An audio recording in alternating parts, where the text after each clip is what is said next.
Welcome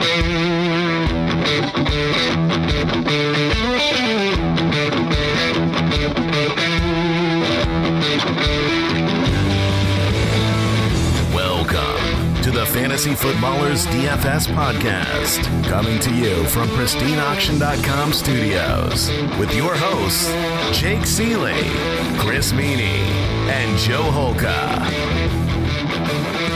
Welcome, Foot Clan. It is week 17 of the DFS Podcast. DFS for the rest of us. If you're not part of the DFS Pass, there's still time to get over there and get some of the help. Like, this is going to continue. It's not just week 17. There are DFS playoffs. We're going to help you through that. There's articles by Chris, myself, and tons others. So code PODCAST, get you 10% off over there. And, Merry Christmas, Happy Holidays to everybody, Happy New Year. Well, hopefully a Happy New Year, and we'll be celebrating winnings for you guys next week when you will have the New Year. Enter the New Year with new winnings, right, Chris? That's right, yes. New winnings, New Year.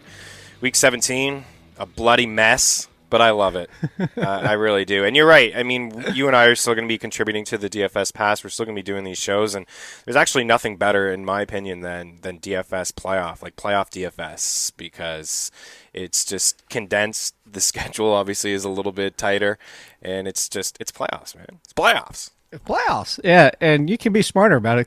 It's better preseason. Like, you can get that extra edge by being smarter, but it's not complete preseason where it's like, oh my god, this guy's going to play 3 series? Question mark? Maybe. By the way, that's what we have this weekend with some. Well, we do. Well, we're going to get into that. You're right. So, real quick, Joe Holka is in the middle of extra traffic travels, and that's why I still follow him at Joe Holka. He also got banned from YouTube, but the video will hopefully be back next week for him. But at Chris Meaney for Chris, at Olin Kid for myself. And yeah, well, let's jump into that first, Chris, before we do cash games.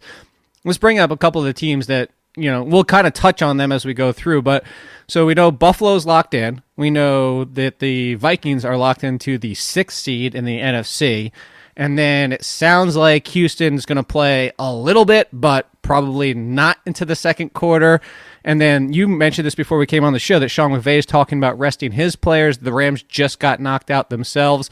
And outside of that, that's pretty much, I think, everything. Like, or let me ask you this in that way, is we're just pretty much avoiding those teams, right? Yeah, I mean, you just don't know. You're right. I mean, I think you nailed all the teams there. I mean, the Texans could start with their guys, and maybe they want to knock out the Titans. Who really knows? But also at the same time, they want to go into the playoffs healthy. And yeah, Sean McVay. And so I try to just stay away from these teams who have just been eliminated, like the LA Rams. You and I talked off air a little bit about the Rams and some of these other teams. I mean, the Rams just got eliminated. They've been playing with some guys who have been hurt. Jalen Ramsey's one of them. We don't normally care about Jalen Ramsey. We do, I guess, to an extent of which wide receiver is going to go up against him, but we don't care if he's going to be fully active. But I saw McVay say this morning, or it was yesterday morning, that potentially like Todd Gurley, Jared Goff, Jalen Ramsey, these guys will be limited, and we just don't know how. These guys have obviously been playing hurt, Jake, for a couple weeks, but now that they're eliminated, I'm just going to go away from those teams. Like a team like the Giants have been eliminated for weeks. The Bengals eliminated for weeks. But we know these guys they rolled out every single week if they're healthy and they're playing. So I'd rather go to teams like that as opposed to teams where we're just not sure what the game plan is going to be. And they keep winning or trying to. Like the Dolphins keep winning. The Giants just screwed up their entire draft. The race for Chase. I saw the best tweet this past weekend when that happened, Chris, is Will Brinson tweeted it out as soon as the Giants scored in overtime. He said, and with that touchdown, Daniel Jones just secured his spot as getting crushed into the ground twice a year for the next 10 years by Chase Young. Oh, brutal. Yeah, this is not a guy who wants to see. Yeah, I mean, talking Cincinnati this morning, doing the Bengals podcast at The Athletic about how Andy Dalton's potential last game, like they want a W for him. Last week, I was wrong. They really tried to win that game last week, Jake, against Miami. Did they ever? And it almost went the wrong way. All Bengals fans, we lost that one. Finally, I don't know what the heck was going on, but this is a game this weekend. Right, secured, locked in. Now you're at home against an arch rival in Cleveland who has just went spiral over these last few weeks. Andy Dalton's going to want to. I mean, he threw the ball almost 60 times last week. I know that game went into overtime, but he's probably going to have another game where, listen, let's try to go out on top here in Cincinnati, and let's throw the ball a lot to Tyler Boyd. So it's crazy how things change. Well, that's a perfect transition. I appreciate that. Let's jump into the cash games. Straight cash, homie. And talk about this team as a whole. Let's start at running back, because last week Joe Mixon was sick, and a lot of people pulled off on DFS. I know we did. I know pulled them out of lineups. A lot of people pulled them out of theirs and even considered benching them in seasonal. Still touched the ball over 20 times, but it was ineffective 20 times because he was sick. So in the cash game side of things, Chris, let's start at running back as we always do. And is Joe Mixon at his price a locked in given the workload, even though what you just mentioned, that they might throw the ball 45, 50 times to get Andy Dalton like, hey, go out on top, buddy? Yeah, I still think he's in play, even at his price. I mean, $7,300 on FanDuel and on DraftKings. I think it'll be a lot of both. I mean, it's hard to get away from him, and we said this last week, even before the sick thing came up, is that they've just really turned the page in terms of their run game over the past few weeks. I mean, they've been one of the better rushing teams in the NFL since week 10, when Mixon had 30 carries for 114 yards against the Ravens. And you're right. I mean, 21 carries last week and not fully healthy and dealing with an illness. And every single week it's been about 20 touches. So I like him, but honestly, I know we're on cash, but in tournaments, if I'm going to look at the Bengals and, which duo I'll have more exposure to and which kind of combination, it's maybe not so much Dalton, but I like Boyd. But I definitely think Mixon's in play.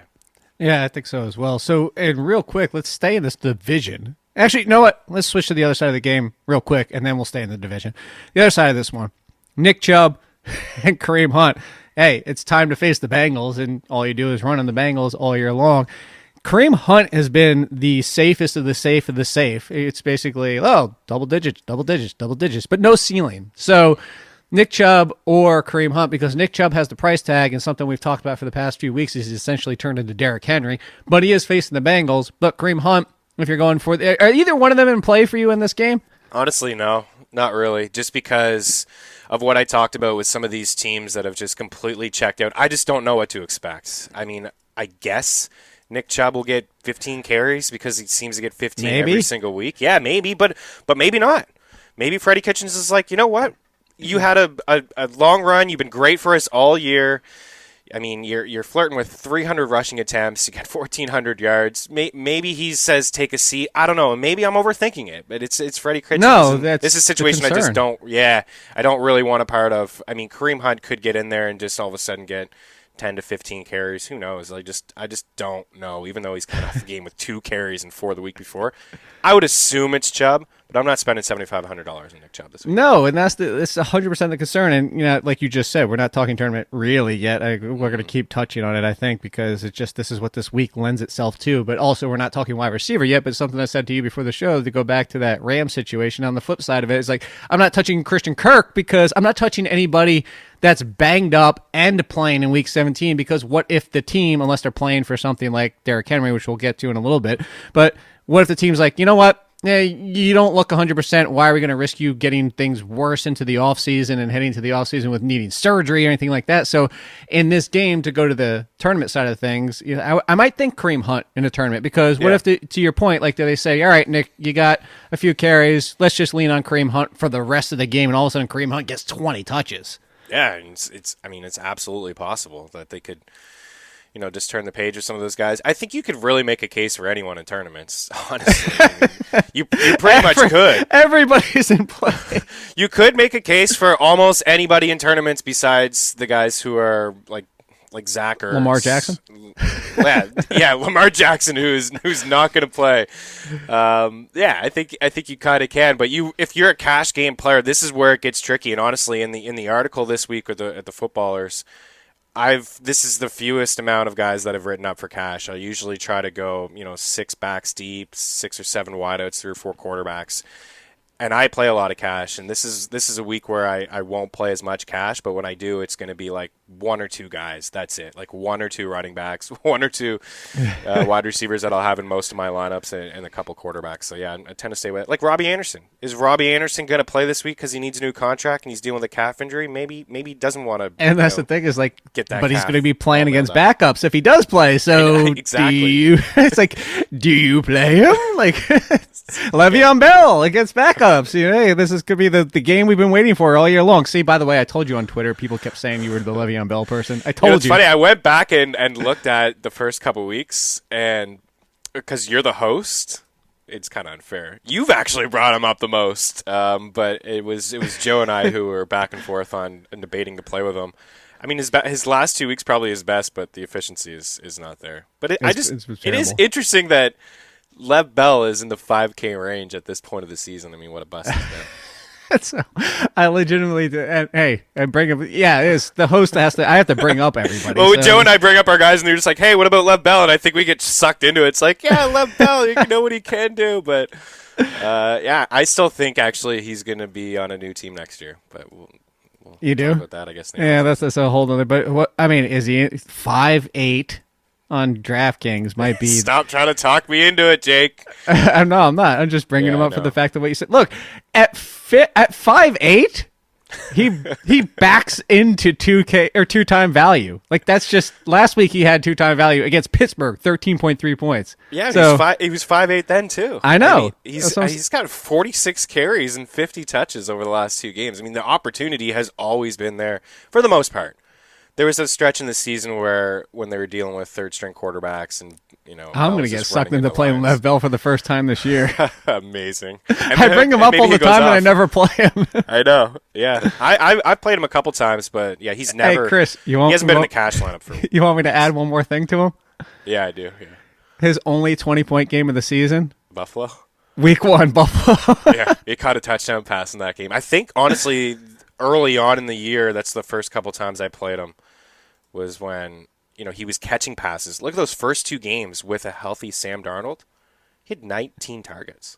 I know. I'm actually going back. Wow. What was his week 1 price? His week 1 price was $7,100. And then he went to 77, and then everything started going downhill from there. Wow. Lev Bell, week 17, DFS. Do it.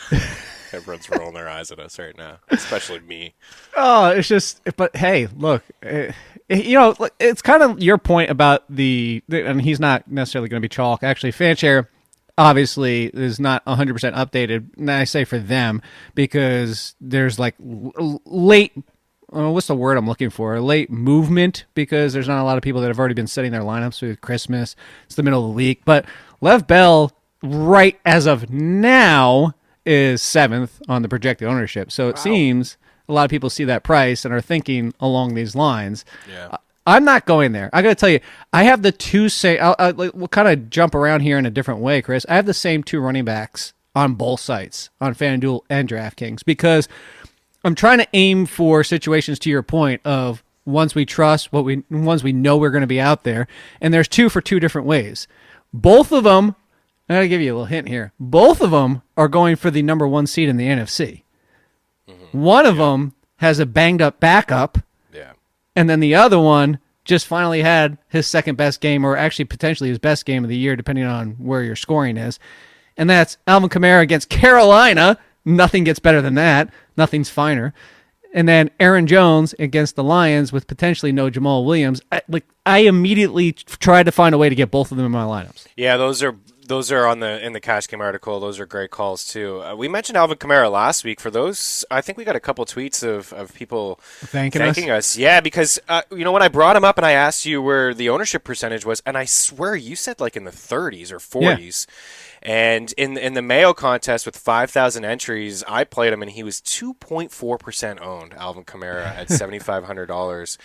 Against the Titans. And it was really what we said was only a matter of time before he finds the end zone, and he found the end zone twice. So I like that call against Carolina. He's not going to be a sneaky play this week. He's going to be popular. No. Jones is going to be popular. But those are 2 great cash game plays. I stick inside the NFC as well with 2 cash game running backs, and I look at Zeke and I look at Miles Sanders, and Sanders is going to be pretty popular as well. He's come on here over the last couple of weeks. You can go the other way with Saquon. I think a lot of the running backs I like actually are in the NFC this week. And the reason I like like Zeke, and maybe he's more of a tournament play. They got away from the run game last week against the Eagles. The Eagles just basically, they had a great game plan. It was like, okay, Dak, you're dealing with a shoulder injury. Just test us. Go ahead. Throw if you want. We're not going to let Zeke beat us. And Zeke only had 13 carries, and he wasn't efficient on the ground, but he had 7 targets. So that makes me feel like Dak really, like if you watch the game, and I know you did, he missed on some throws. He overthrew a couple guys. He underthrew a couple guys. But towards the end of the game, and maybe it was this game script, maybe, but Zeke having 7 targets, I think that has a lot to do with Dak's shoulder and just a couple checkdowns. So I'm interested in Zeke more so tournaments, but I think safer with Jones and probably Saquon and Miles Sanders. Yeah. So here's my question only about that. Miles Sanders, if Jordan Howard does return, does that pull you off Sanders? No, it doesn't. I think it will pull some people off of him, but he's just earned this role right now. There's no way that they can go away from him. And I know Doug Peterson has been so crazy with running backs lately. And just before we got on here, Peterson, he says he expects to continue to he's going to ride the hot hand with Sanders even if Jordan Howard does return. I don't know, maybe you can take that with a grain of salt. Me personally, watching Miles Sanders over the past few weeks, I'd be shocked if he doesn't touch the ball 15 to 20 times. He's just earned that, Jake. Yeah, you would think, yeah. But I mean, it is Doug Peterson. You just never know. All right, let me bring up the name on the other side of that ball then. Saquon Barkley. Finally, Saquon Barkley being Saquon Barkley, but he is facing the Eagles' run defense. So you off him this week after the past 2 games? I think I may be off of him in cash, and he may have he can only go down from here. 42 FanDuel points. He's really showed up for people in season-long leagues. Yeah, he's been unbelievable. He's like 70 fantasy points over the last 2 games. Hey, seasonal people are enjoying that consolation bracket with Saquon Barkley. I can tell you that much. Are they ever? Yeah. Hey, now he shows up. Thanks. He played the Eagles a couple weeks before that. 17 carries, 66 yards. Not phenomenal, but he had 21 opportunities. I would expect him. You're the Giants guy. I would expect him to get about 20 opportunities again. But I'm more interested in Daniel Jones, to be honest. Than Saquon. Daniel Jones. We'll talk about. We'll get to quarterbacks in a second. we're gonna discuss Daniel Jones, but what about Derrick Henry? Because if we're talking about teams that have something to play for, the Titans win and they're in. So that's the easiest path on the play. We're talking DFS, but real quick for everybody for the wrap up there, win and they're in. They lose, and who's the Oakland needs? Who they need Tennessee to lose? Yeah. Oakland would need Tennessee to lose. Who's the other team? Somehow they need the Colts to win. Oh, Pittsburgh. I think, for tiebreakers. And Pittsburgh. So, if Indy loses and Pittsburgh wins, Pittsburgh's in. If they both lose and Oakland wins, well, then they need the Colts to win and at least one of 4 different teams so they can get strength of victory. So I bring that up because not to be like, oh, this is playoff stuff. Let's go figure it out with your math board over there. But I want to talk about Derrick Henry. I want to talk about there is likely no James Conner. And then potentially no Josh Jacobs. So do you go to Derrick Henry? Do you pay down to risk a Benny Snell or Jalen Samuels? Or is DeAndre Washington the obvious pay down with potentially no Jacobs, even though the Ravens are sitting a whole bunch of people? Yeah, oh yeah. Ravens are sitting, I would imagine, a lot of people. I probably won't go there with Pittsburgh, even though they are sitting a bunch of people. I still don't like their offense, even if they were up against the B squad and the C squad. I still don't feel like they're going to score a lot of points. So I think what we mentioned last week with Washington still applies in a little bit of a tougher matchup against Denver, but he's just been so good in those 2 games without Josh Jacobs. And I just look at the opportunity. A couple weeks ago, 14 carries, a rushing touchdown, 6 catches on 7 targets. Last week, he had 26 opportunities, 23 carries, another rushing touchdown, another 2 catches. So I think I'd rather go that way out of all those guys. What, do you trust anyone in Pittsburgh? No, again, you can make the case for anyone in a tournament. Gus Edwards, Justice Hill, Benny Snell, Jalen Samuels, but I still think that's going to be a low-scoring game. Well, so that was something I brought up in the article over on the site for The Athletic, is in the waiver column when I was talking about the whole, not that situation, but the Vikings situations. The Vikings are they have nothing to play for. They're locked into the seed, and, well, with how Mike Boone just looked, so does Mike Boone get all the run because they're like, no, he's not the backup. Let's keep Alexander Madison healthy, and not screw around with that. And that's that's kind of the things we're looking at here. Is well, who do they consider as the more valuable for the playoffs. And I think you run into some of those question marks with some of these teams that have nothing to play for. Like Devin Singletary. Do we even expect him to touch the ball much? Maybe it's a lot of Frank Gore because Singletary, like Frank Gore has been essentially pushed to the side and seen barely anything of late. So it's all those kind of things. Yeah. And, I think that it's good that we're kind of talking about this, Chris, because I feel like tournament might be a quick segment. Because it's kind of like, who do you feel like going after here? Right. So anybody else at running back before we get to wide receiver? Because I think wide receiver gets very interesting too. Yeah, wide receiver does. No, that's it. I mean, Henry, you brought up Henry. I didn't really bring him up. I didn't really talk too much about him. But I said last week that the Titans, because they couldn't get eliminated, they couldn't clinch last week, they were just resting him for this week. I wouldn't do it in cash, but I'm totally fine with it. I think I would just rather spend down on Jones. Like, I really like Aaron Jones. I'm glad you brought him up. Like, yeah. Everyone probably should play Aaron Jones this week, right? Especially if Jamal Williams doesn't play. Oh, 100%. 100% trying to find a way. So at wide receiver, let's start at the top. Let's start with some of the higher-end guys. Michael Thomas, obviously, if you can find a way, but holy crap, that price has gotten so huge. Here's the other one, and this goes back to the do they yank him situation. Julio Jones isn't 100%. He's facing Tampa Bay. He's been ridiculous. He just saw 20 targets 2 weeks ago. Oh, well, he just saw 15 last week. I know. But this is kind of what I'm talking about. Like with the Falcons, like do they say, well, Julio is not 100%. All right, he played 2 quarters. We don't need to screw around with him. And that's why I feel like he ends up being more of a tournament play than a cash game play. Yeah, I agree 100%. And you feel like because Atlanta's been knocked out for a couple weeks and Julio has been dealing with this injury over that span that he probably just plays. But again, if you're a big cash game player, I'm not talking about putting $2 on a contest. Like if you're a big cash game player, there's no way that you can play Julio Jones with confidence. You just can't. Even with the fact that he has 35 targets and 13 catches over the last, or 23 catches rather over the last. Yeah, it is. It's complete. It was like 54% of the target share in week 15, I believe, like 54, 56. So no, I won't play him in cash. Do you know the quick math on that? Do you know how many targets that would be over a full season? Oh, my goodness. 280. Yeah, I was going to say about 300. Yeah, wow. Crazy. Yeah. Crazy. All right, so on the other side of that bowl, Rashard Perriman, Justin Watson. I mean, might as well bring Perriman's don't play. Yeah, why not? I mean, he could have even had a bigger day last week. I mean, 12 targets, 7 grabs. He hit the century mark. Jameis missed him on a couple throws. One for sure. It could have been a touchdown in the first quarter. Just overthrew him. So, yeah, I mean, Godwin again today, not practicing. I can't imagine he's going to be practicing. I can't imagine he's going to play. Yeah, why? That's another one. Point? Why mess around with it? So, I know we're not talking tight ends and quarterbacks, but this whole passing offense, Justin Watson, Jameis Winston, O.J. Howard, pulling in this entire offense? Yeah, it seems like it. I mean, another week with 7 targets from O.J. Howard, so that's 14 in the last 2 weeks. I'm not crazy about O.J. Howard, but I think if you're looking for a tight end with, around 7 targets, he's one of those guys. The only guy I think in this matchup is, and maybe I'm overthinking it because this could be a high-scoring game, right? I mean, you got Jameis, throwing picks and touchdowns. It has potential, but I think Perriman's the only guy I really like. I like how you said picks and touchdowns. I mean, that might be the only way that Atlanta's like in this game. They might get like 3 scores defensively. Yeah. Play Jameis and the Falcons defense. Well, how about Devonta Freeman is another guy. Like, thanks for the consolation performance, Devonta Freeman. This like 10 targets, 9 grabs last week. He's probably somebody to consider in tournaments. If Julio is, just since we're on that game, like if Julio is going to come in and out, I mean, he's probably a guy that may catch another 6 or 7 balls. Yeah, 100%. All right, so then let's talk about the Titans and Texans. So the Texans can knock out their division rivals, but we've already heard rumors going back and forth. The team saying one thing, reporters are saying another. It doesn't sound like any of the Texans are playing into the second half, and Will Fuller's not going to play at all.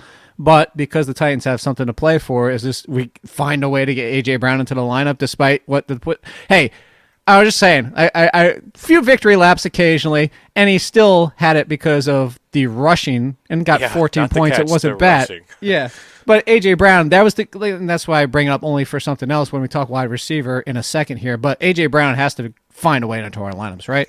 Yeah, I think so. A must-win game. They got to find a way to get him the ball. It's an easier matchup, so I would expect a bounce-back game from him. Yeah, I think it's going to be a whole lot of Derrick Henry personally, but I have no problem with A.J. Brown.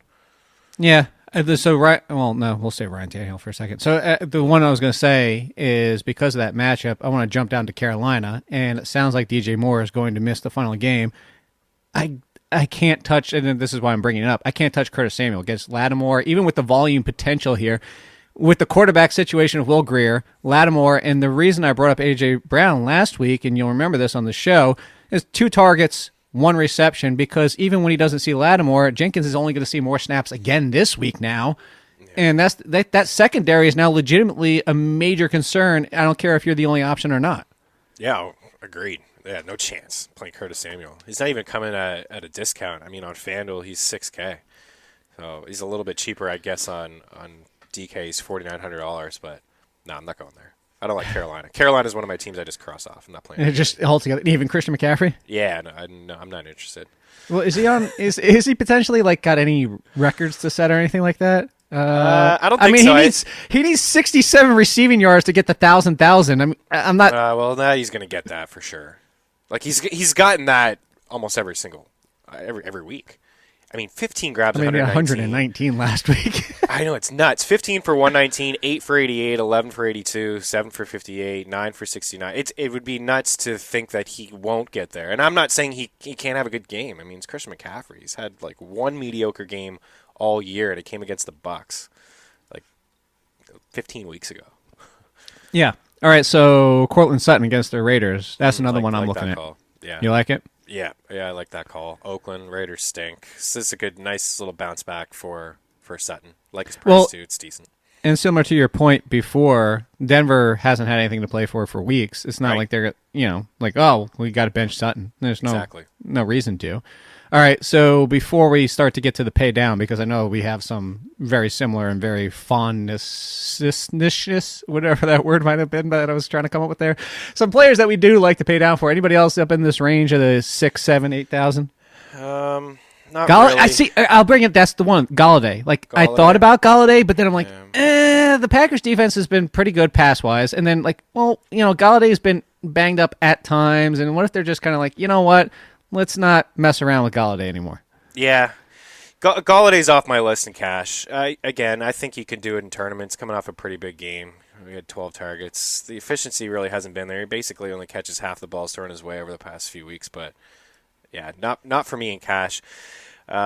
Just continuing to look down the list. Usually I like Robert Woods and all the volume, but I don't know what's going on there with the Rams. Is Blake Bortles going to come in and toss footballs? That's concerning for me. I think Brashad Perriman, who we already mentioned, 6'7", in that range. Sutton, 6'4", like that as well. Can't trust Thielen. Can't trust T.Y. Hilton.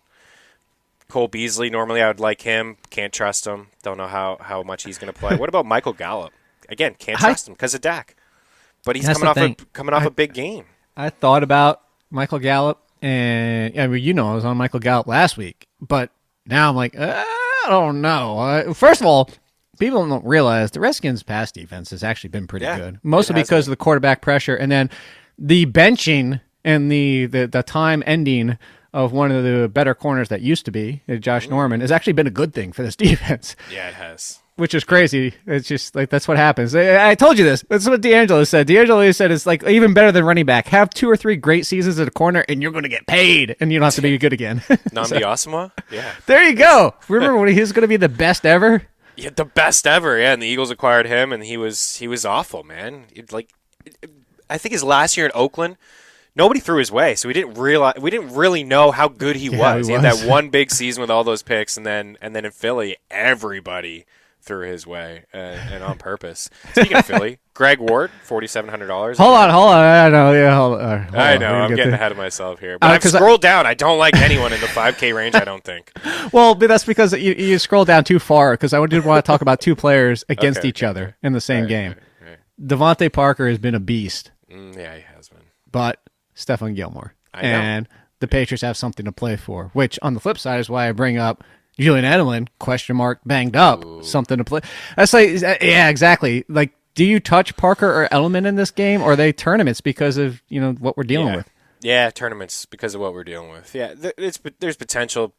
Maybe Gilmore is maybe rested in the second half. Parker's one dud game came against Gilmore and the Pats. And Julian Edelman, give that guy a lot of credit, man. He left the game. I thought he was done. He wouldn't come back, and he came back and was making diving catches, playing through some pain. But I'm not playing him in cash just because of that simple fact. Just takes one shot, and maybe he's out. So those guys are passes. He wishes. Those guys are passes for me. All right, so then let's go down. Yeah, so after running back, Chris, because I knew I could save, the immediate third person after Jones and Kamara was Greg Ward. It's just like, Greg Ward, all right, let's try to figure out the rest of my lineup now, because first of all, he's 56 and 4,700. He's the number one going against the Giants. Now Zach Ertz, he didn't practice as of Thursday, so I don't see how Greg Ward is just not a staple. Chalk, I don't care even if in tournaments. Like you and then what I said earlier in the show is you bring it up all the time, Chris. Chalk isn't necessarily a bad thing. Right, yeah, there's good chalk, and I think this is it. And good chalk is just volume and opportunity, in my opinion, and that's exactly what he's going to get. He's just going to get volume and opportunity. He's been pretty chalky. Again, I'll bring up the PME contest is one that we like. I like it a lot. I mean, there's no rake. Put in 3 entries. I've been competing against 100 entries, and there's good payouts. There's really good payouts. You can have a decent day, and still have. Well, hold on. On is it still active week 17? I was trying to find it. I couldn't. Yeah, you know what? I'll have to double check that. I'll retweet it if it is. Yeah, follow Pat. I have to double check that. It may not be a thing because it's week 17, but I'm thinking he may go ahead and do it anyways. But I think he should. Yeah, I think he should as well. But the point is that selfishly, the point is that Greg Ward has just been pretty consistent in terms of volume and opportunity. So yeah, you mentioned Zach Ertz doesn't look like Nelson Aguilar again, and even if Aguilar does play, whatever. Like Greg Ward has earned the trust, and it's like Miles Sanders. He's earned the trust of Carson Wentz. He's playing in the slot. It's easy completions. There's 2 guys, and it's him and Dallas Goedert, who's actually pretty priced up. But Goddard played like almost 100% of the snaps last week. We're going to get to Dallas Goedert. All right, so then in the same game, any of the Giants? Because you can look at last game and you're like, ooh, okay, well, there's something with Shepard and even Golden Tate. But Darius Slayton missed like 60, 70% of that game. So what are you looking at here? Are you touching any of them? And I know we keep jumping back into the tournament conversation, but I feel like the entire Giants squad is a tournament play because it's kind of like going back to the days of trying to pick Mike Evans or Chris Godwin, and we're dealing with 3 instead of 2. Yeah, I think just take the famous words from you and the phrase, naked Daniel Jones. I think that's really the play. But you could pair him up if you want. Shepard, you've talked about this before. Shepard's the guy who gets a lot of targets, but the air yards are not totally there. But at the same time, he has basically almost 200 yards over his last 2 weeks. I dislike Daniel Jones personally a lot. I probably won't pair him up with any of them. I don't want to play that game. But I have no problem with Shepard. Shepard probably should be a cash game. We're talking cash. Don't you think? Look at the games from him. The volume's been there. I know, but look at the majority of the games that the volume was there was mostly Eli Manning. That's true. He hasn't played a whole lot with Daniel Jones. No, and that's there was my one concern. game he did. That was against the Bucks, right? He had that big game. Yeah, he got 100 yards in that game. But yeah, he hasn't had a lot of time with Daniel Jones. Slayton's been his guy. He's one to keep an eye on. But I think maybe with that cue, that like you said, he hasn't been a full participant in practice, and he missed some time last week. So I don't know if you can really trust him in cash.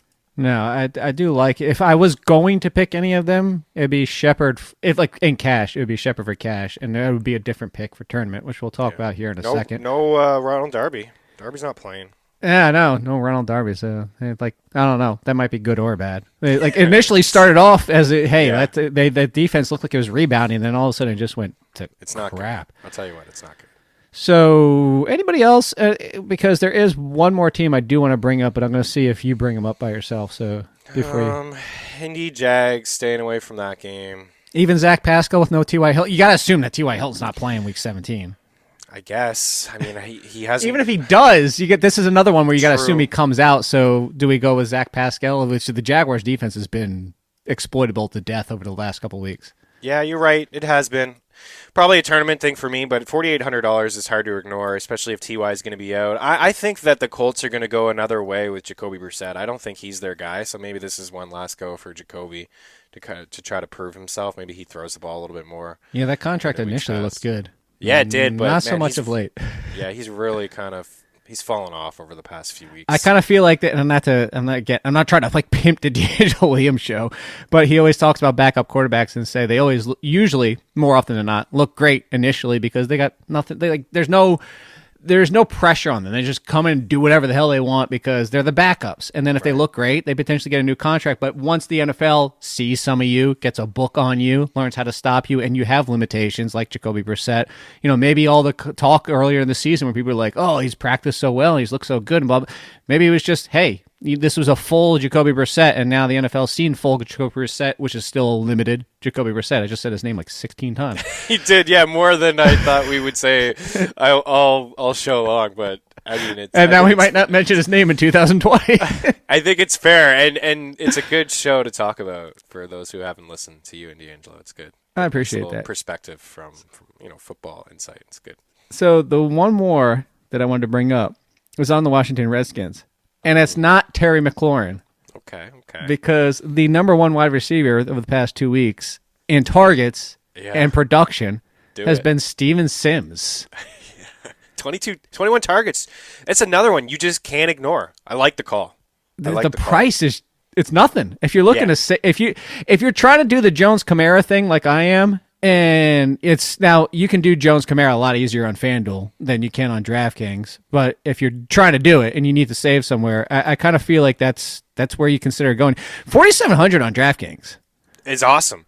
Yeah, I mean you could put in him, Greg Ward. If there's no Ty and you want to go Pascal, then you could really. I mean, you can get 3 solid backs. All you 4,000 guys. You could, but you could get those guys in there.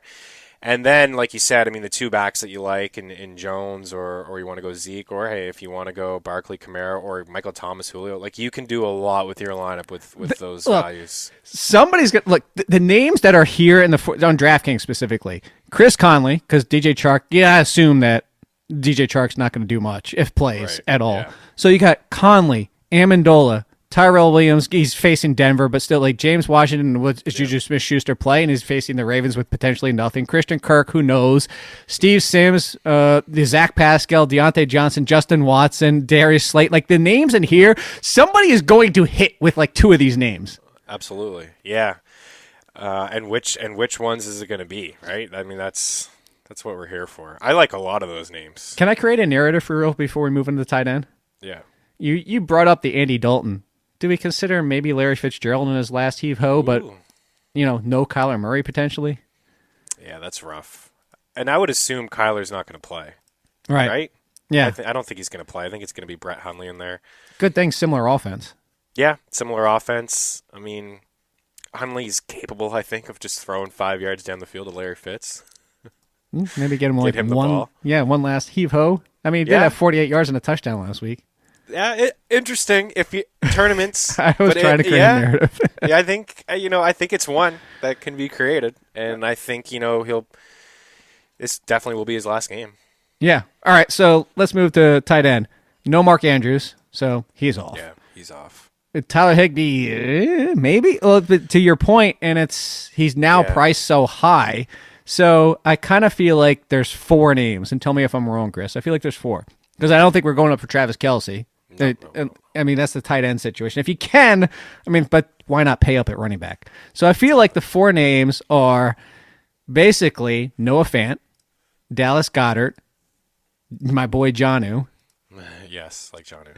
And then I can't say his name, so you have to because I will never say his name. He is Voldemort for me. Jared Cook? I can't say his name. Yeah. I feel like those are the 4. Yeah, I think they are too.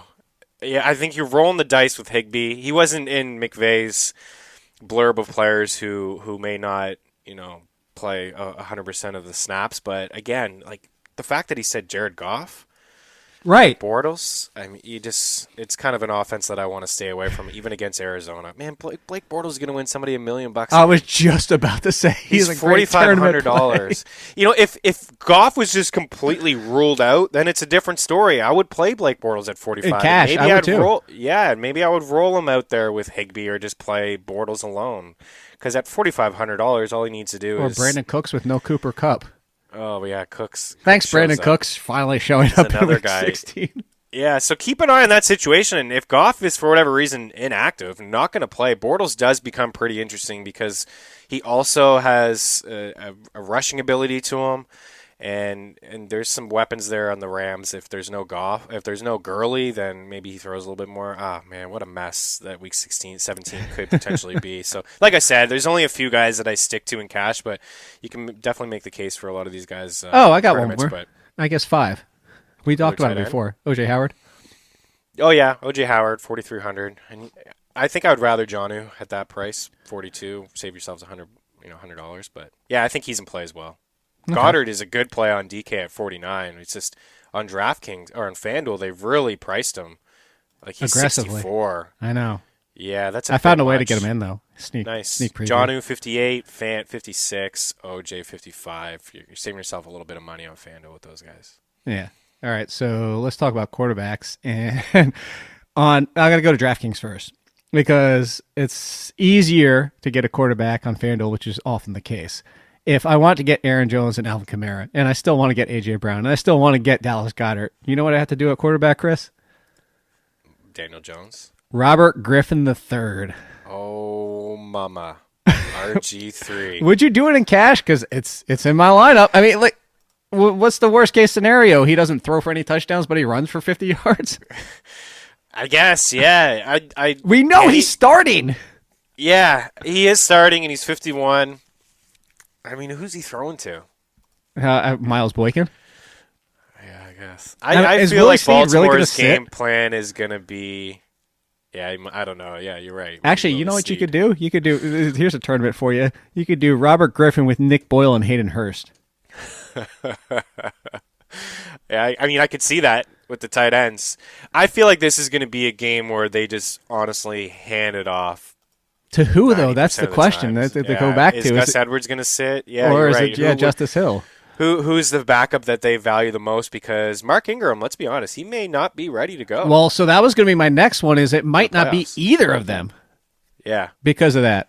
Right. They might promote somebody or pick up somebody off somebody else's team, or because you're not going to give it to Patrick Carr because you don't want to lose him. Right. So it could be, who knows? Be a whole lot of Hill. It could Justice be. Hill. Unless they want to save him, too. Yeah, you're right. We're going to find out who they value the most between Edwards and Hill, I think, on Sunday. That's going to be a mess. Yeah, but yes, to give you a preview of my FanDuel lineup, I do have what I told you is, I called him this earlier this year, is he's the white poor man's version of Jameis Winston. Yeah, he is. Naked Daniel Jones on FanDuel. He is, and he's a quarterback that I'm going to have a lot of exposure to. I don't expect him to be – he's going to be popular. Like I really do feel like he's going to be – people are going to be chasing that 5-touchdown game. Yeah, he's been very boom or bust to what you've said all year about him, and he's just the perfect fantasy quarterback. And the real-life quarterback that you scratch your head, all the fumbles that he's had, the turnovers, it's much like Jameis, like you just alluded to. But you see the games, I mean – actually, you know who he is? 322 yards, 4 touchdowns, 308, 4 touchdowns, 352, 5. But then the other games, it's like 150 and 2, 210 and 1. You know, it's nothing exciting. He's very boomer bust. He's the perfect tournament quarterback. He is, but I'm going to tell you who he is. He's the love child of Jameis Winston and Josh Allen. Yeah, I see there you go. I see it. Josh Winston, Jameis Allen. Winston. I mean, you could throw in the Eagles, so I like the matchup. I do too. It's trying to figure it out, and that's why I got some naked Daniel Jones. Any other quarterbacks? I brought up the 2 pay down options. Are there anybody that you would actually legitimately pay up for in this week, not knowing? I mean, Tannehill's still in the mid range, but yeah, I do like him. Carson Wentz. Up. Yeah, Carson Wentz he's in the tournament section of the DFS Pass because I don't fully, even still as nice as he's been over the past couple weeks, I still don't fully trust in cash. What I do like about him is that the fact that he's averaged 45 passing attempts over his last 5 games, so he is chucking a lot. It's just, yeah, now you're going to take his best weapon away, in Zach Ertz, so he could struggle. And at the same time, as I mentioned that maybe he's only a tournament guy, he probably doesn't have that ceiling that a Jones has had lately. You know what I mean? Like, he doesn't have the 30-point. He hasn't hit the 30-point mark all year. Right. It's not that he can't do it as a quarterback, but when you're limited with your weapons, he probably doesn't have enough to really win you over the top. So I'm kind of out on him, even though I like that game a lot. I think the one quarterback that I would spend up for is Tannehill, like you mentioned. Like I can't trust Rodgers. It'd probably just be a whole lot of Jones. But Ryan Tannehill, something to play for, as you mentioned. Texans may rest. He's got 3 touchdowns, at least 3 touchdowns and 23 fantasy points in 3 straight games. He ran one in a couple weeks ago. He just played the Texans, a fully loaded Texans squad with a lot on the line, and he had a decent game there. So I think, you can get about that 20-point mark. Whatever he's averaging is 20 points on DK. I think he'll get there. Well, then let's talk about another quarterback, as this is a good transition into... You down with GPP? The tournament plays, and coming off his second-ish worst game of the season, Jameis Winston. See, and this is another one, this week 17, so this wouldn't be a question before, but week 17, Jameis is still banged up. Is that why he's a tournament play only? Because maybe the Buccaneers are like, we're going to franchise him, bring him back. Well, the rumors are, at least so far, let's just shut him down since he's passing to nobody? Or do you kind of like consider it like, look, Jameis is going to keep throwing Jameis, and we've seen what the backup is, which is essentially nothing. Yeah, the backup is essentially nothing.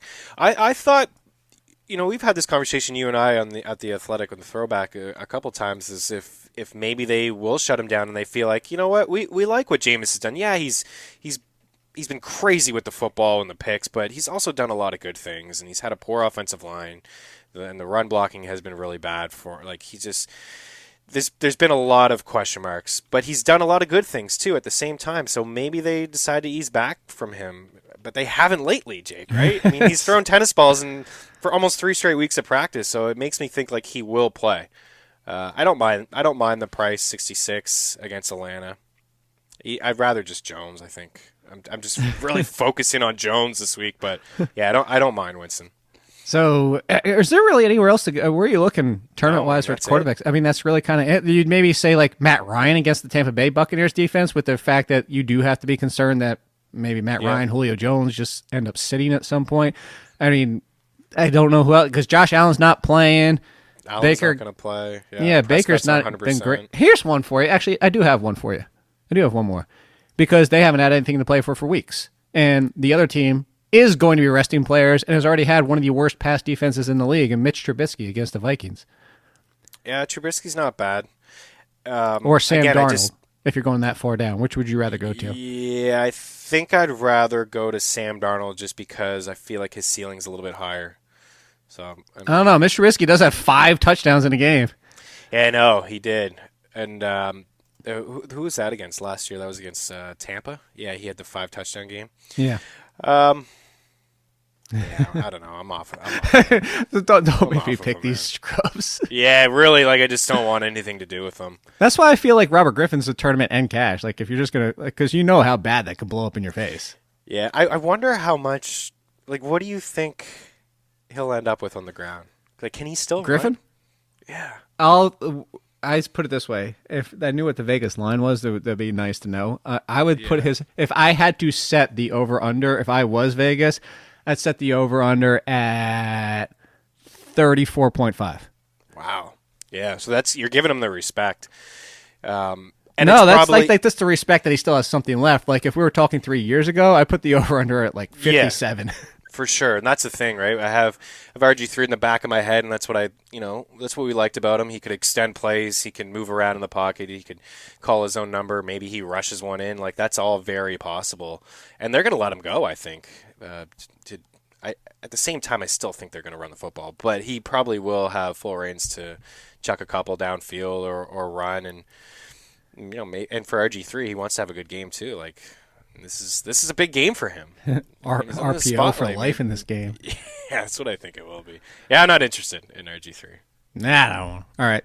Tournaments, running backs. Anybody we didn't talk about running back that you would consider in a tournament? Yeah, you kind of touched on a couple of them, but anybody that we didn't bring up that you would say, yeah, you know what, I'll roll the dice. By the way, here, updating breaking news while we're doing the show, which Josh Jacobs, everybody doesn't know this. Yes, this comes out Friday, but we're recording this on Thursday for you guys. Josh Jacobs had surgery Wednesday night. Went great. It's the fastest surgery ever and doesn't expect it to influence his game availability for week 17, which, I mean, you can look at that as a positive. It might just be like, hey, you weren't playing anyway. But if Josh Jacobs is out there, do you kind of consider him a tournament play? There's no way they can roll out Josh Jacobs. But if they do, I would completely question their entire organization for rolling him. No, even if he does, I wouldn't.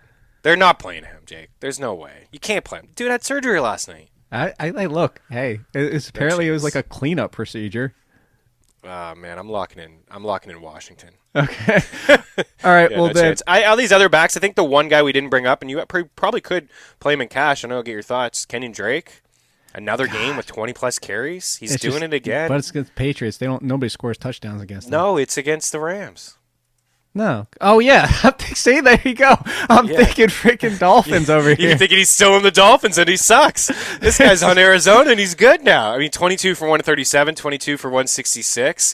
We mentioned before, this is what I said last week. I like the fact that he catches balls out of the backfield. 1, 2, 3, 4, 5, 6, 7, 8, 9 games, 10 games with at least 3 catches.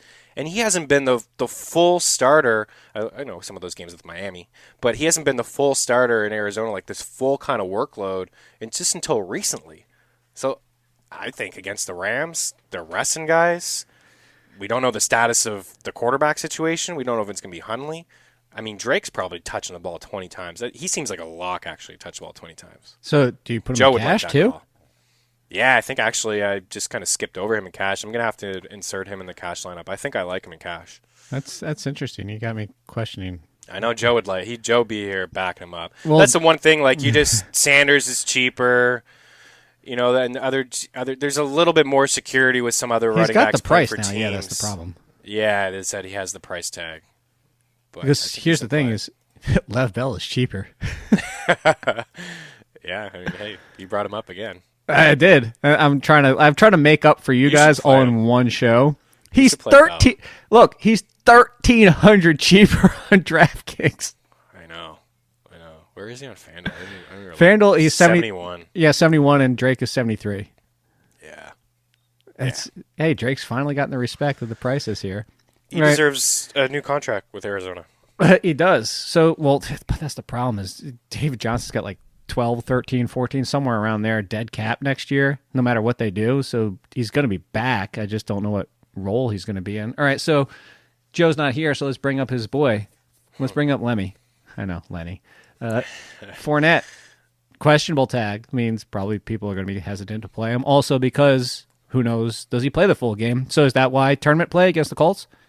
Yeah, tournament only. I'm not. I know the volume has been there with Fournette, but this isn't a guy I haven't played a whole lot, to be honest, because I just don't like the Jags. They just don't score a lot. And let's look at the last few games: 13, 12, 9.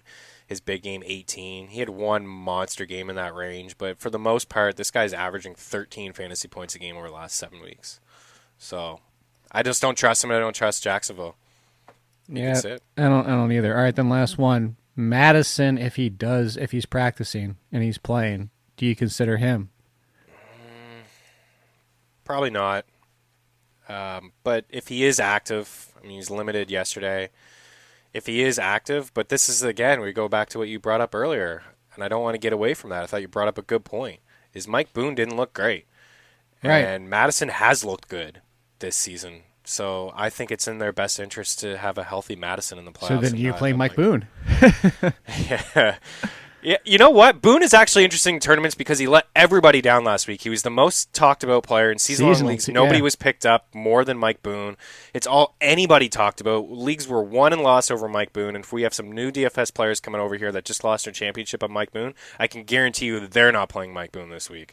So you could get Mike Boone's ownership. I know it was a Monday night game. His ownership probably would have been like 60, 70% in tournaments last week. Yeah. This week it's not. Where is he even on the list? I know it's early, but he's probably, I'm thinking definitely single digits. I think sharp DFS players will be on Mike Boone because the recency bias thing really plays a part in a lot of people. But I think if you're a big-time DFS player over the years, you've learned to just forget it. You move on and you forget what just happened. We'll have to check again tomorrow, but as of right now, he's not even in the top 50. Yeah, I'm not crazy about Boone, but I'm kind of talking myself into that strategy. As a tournament, yeah. It does make sense there. All right, so wide receiver, tournament plays, paying up for anybody like a Tyreek Hill, Devontae Adams, Allen Robinson against the volume, and then that secondary's already been miserable. And if they're sitting anybody, I don't know, it might be a better thing if they sit people. Yeah, it might be. I think I'm just focusing on the cheaper wideouts.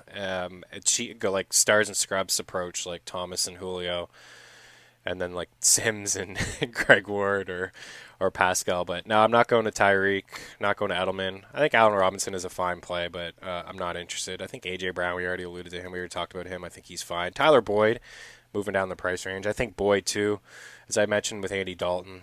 I mean, he had 15 targets last week. I think he gets another 10 targets. Decent spot. Okay. I'm trying to think of any other wide receivers yet because we talked about Edelman, we talked about Parker. There were so many options out there. Hey, Landry or Odell Beckham against Cincinnati? No. No Dice. No, not touching them. Don't trust Cleveland. Keenan Allen or Mike Williams against Kansas City? Yeah, I can get behind both of those guys. Kansas City's pass defense has been pretty good. Yeah, it has been. Some question marks with Phillip Rivers, too. Like, is he going to play? Dealing with the thumb. How about is this it for him? I don't know. Kenny Stills, backup quarterback by the third quarter, second quarter? No chance. Yeah, no, I'm not. Like I said, there's only like 3 or 4 games I'm really focusing in on.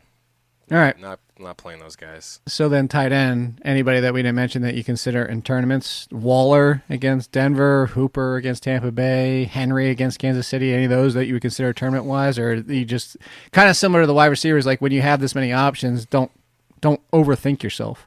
Yeah, I try not to overthink myself. You guys were both dead on with Waller last week. With, Hunter Renfro's death toll to his value. Yeah, he's really hurt him. Especially in the red or zone. Or death knell. Yeah, whatever the saying probably. is. Yeah. Probably. But I think still, like, I guess Waller in tournaments, but I think the tight ends that you mentioned are the guys that are in play. Jonnu Smith, Goddard, maybe Higbee. I think Higbee in a tournament could be in play. Hooper, is Hooper 100% healthy? Is he just... Last week was good. He had the catches and the targets. The 2 weeks before that, maybe it just took him a little bit to get going. And it's Tampa Bay. Unrestricted free agent. But who knows how long Matt Ryan's going to be out there. Heck, Hooper, as you mentioned, not being 100%. Maybe that's why it's tournament. Yeah, I think he is a tournament. I think he's sneaky. All right. So defenses before we get to our lineups. So I saved them, of course, because at this point, cash versus tournament or whatever. I mean, the defense. I am paying the living hell down this week, Chris. So defense? Oh, so hard on defense. So I'm paying down on both sites. I have one of the cheapest defenses on both for different. They're not. It's funny enough. They're not even in the same range on both sites. So the one that I paid down for on DraftKings is the Bears against the Vikings because why play Adam Thielen? The defense is going to be better. Like, who is Kirk Cousins going to play the entire game? There's no Dalvin Cook. Like, the Bears against Minnesota just seems like an obvious one for me, and maybe I'm crazy, but they're No, I'm with you. Okay, yeah. I mean, the only things cheaper than them are the Panthers, Lions, Chargers, and Dolphins. No thank you to any of those. No. But interesting enough, $600 more than them, but way cheaper than them on FanDuel is the one I'm going to facing the Bills with no Singletary, no Allen, no John Brown, no Cole Beasley. I'm playing the Jets against the backup Bills. Yeah, the Jets actually, they're in my lineup. I like that call too. There's a lot of defenses in play here, and I think you said it perfectly off the top. You don't need to spend up. You see the Pats 4-3 against Miami, and you understand Ryan Fitzpatrick throwing picks, but it's not necessary. Like if you're playing multiple lineups, I think you could go there. They're the only defense, actually the Steelers too. I mean, them and the Steelers, the only defenses with double-digit fantasy points on average, but I like those guys too. I mean, they're just cheap going up against backups. These teams are checked. The Bills are just trying to get by. You know what I mean? Like, let's just play this game without getting any injuries. It doesn't matter. We'll play our backups to give some other guys an opportunity to play. So, yeah, I think both of them in call. The Jets, I like a lot. So I'm glad you brought up the Steelers, though, because they're mid-pack on both sites. So if you do have some savings, I don't understand why they aren't near the top. I'm really, I don't know, maybe this was pricing before and then you're kind of set without knowing the Ravens are going to be sitting everybody, and maybe that's why. That's the only thing I could think of. That's the only reason I can see that they're not near the top. So if you can't afford them, I would get to them. All right, so before we get out of here, let's do our FanDuel lineups. DFS Battle Royale. And let's talk about whether or not you have any stacks. I do have a very, very, very, very, very, very, very tiny stack, Chris. Because the Jets defense, I stack with the running back. Let's do it. Let's do Le'Veon Bell and the Jets defense to go for the logical running back and defense stack there. So my FanDuel lineup, naked Daniel Jones, Aaron Jones. I wish I had another Jones I could get in here. Alvin Kamara, A.J. Brown, Sutton, Greg Ward, Dallas Goedert. Actually, I guess I do have a mini one for the Eagles, too, with Ward and Goddard. And then Lev Bell and the Jets, man. Lev Bell, he's doing it, folks. He's doing it. I like it. You know what? Year. Our lineup actually is very similar. We're on the same page here, and I think that's probably the case. That's what I talked about earlier, is that I'm mostly a cash game player, but I'll probably get away from it this week because I play a lot of head-to-heads and I play a lot of 50-50s and double-ups, and I feel like I'll have very similar lineups. We're on the same page here. I like Jones too, as naked Jones. Aaron Jones is in there. A little bit different with I got DeAndre Washington in there. I don't love it, but I like it a little bit more on DK. Tyler Boyd, Greg Ward, Michael Thomas, Dallas Goedert, A.J. Brown, and then the Jets defense. So yeah, we have a lot of similarities in there. A.J. Brown. It's very Brown. popular at the band. There's a good overlap here. You can see our thinkings. Do you have a DraftKings lineup? I was going to say, do you want to do that since it's our last week? Well, not but last week of the season. I don't, but I can probably put one together. No, you can tell me what you think of mine. How about that? Okay, yeah, sure. Let's do that. RG3 at quarterback. Yes. Oh, this is going to be nice. Jones and Kamara. I told you I was doing it. Yep. A.J. Brown. Let's see. There we go. Yep. Greg Ward. Yep. There we go. Yep. Darius Slayton, Dallas Goedert, DeAndre Washington, and the Bears. Nice. You like it, don't you? That's good. I do like it. I like it a lot. And that's why RG3 is interesting. I know I kind of shut him down. I think Bortles may be even more interesting if there's no Goff. I'm going to. I will tell you right now. I am with you. I will. If we get the announcement that Jared Goff is not going to play, I'm pivoting straight to Blake Bortles. 100%. Yeah. I mean, look what you can do here. I'm just doing something on the fly. I've been able to do it. So Bortles in there at 45. I mean, take the same thing with RG3, Aaron Jones, Kamara, like you mentioned. I think what you could do is you have basically 80% of your lineup the same. You go Aaron Jones, Kamara. Maybe you go Barkley, Zeke, and another. Maybe you go Kenyon Drake. You mix up the running backs.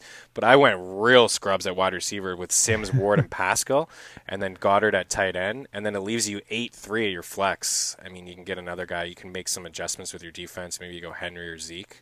I mean, Jones, Kamara, and Zeke. Man, I like that a lot. It's interesting this time of the year. No scrubs. They don't get no love from me. Yeah, fair enough. Hanging out the passenger side of my best friend's ride. You like Have you heard the other song with that? The remake? The No Chickens or whatever it is? I think it's Pigeons. Pigeons, Yeah, chickens, no whatever. Chickens, whatever. I love some chicken. You know what else I love? Follow Chris Meaney at Chris Meaney. You like that? Hey, part of the DFS Pass code podcast, 10% off. We will be back. I don't know who's going to be back. Some of us will be back. Most of us will be back. Who knows? Yes. We're going to help you in the playoffs somehow. That's right. We will be here for you. Again, follow Chris Meaney at Chris Meaney. Joe's at Joe Holka. He'll be back and hopefully not banned from YouTube. And I'm at Olin Kid. Best wishes, everybody. Hopefully, like I said, you're celebrating a new year with some new cash in your pocket. You get some late Christmas presents as everything's like 50% off because nobody bought it. But we'll see you next week. Have a good one. We love you guys. Here comes to 2020.